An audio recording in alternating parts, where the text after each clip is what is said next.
Gvern ġdid immexxi mill-Partit Nazzjonalista iwessa it-tax bands kollha billi nollu il-limitu ta' meta wieħed jibda jħallas it-taxxa bi 15% u allura dak iħalli ħafna iżjed flus fil-bwiet tan-nies, mela l-limitu ta' meta tilħaq it-tax band tal-15% nolluh u nollu wkoll il-limitu ta' meta tibda tħallas bi 25%. It-tieni se naqsu ir-rata massima tat-taxxa tat-dħul minn 35% għal 25%. Ħlief għal min jaqla aktar minn 60,000 euro. Irrid ngħid kemmtej ukoll parti mill-pakkett dwar l-overtime. Qed nikkommettu ruħna bħala Partit Nazzjonalista jekk il-poplu jafda lil pajjiżna fidejna kif jiena fiduċjuż li jagħmel, li l-overtime jibqa' jitħallas kif jitħallas illum kulhom. Tkun intitolata għal sena sħiħa mingħajr taxxa ta' dħul għal wild li jkollha.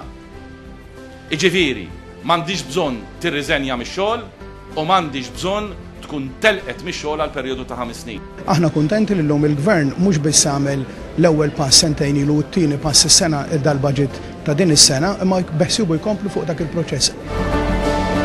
Dan huwa pass importanti ħafna xibqa ħafna iktar flus f'idejn il-ħaddiem għall-pensjonanti u l-familji Maltin, in-naħa l-oħra tal-munita u li nagħmlu ċert li d-deficit li issa hija taħt kontroll ma jerġax jaħrab minn idejn il-Gvern Malti.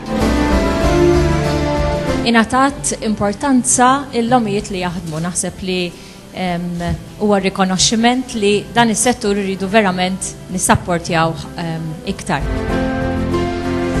Bħala skemm tiegħu tnaqis fit-taxxi dejjem iridu jiġu apprezzati bil-fors għax jekk iżżejjed il-purchasing power tal-ħaddiem, ovvjament huwa dejjem welcome, anzi naħseb jagħmel kuraġġ lill-familji wkoll u anke lill-business in the long run.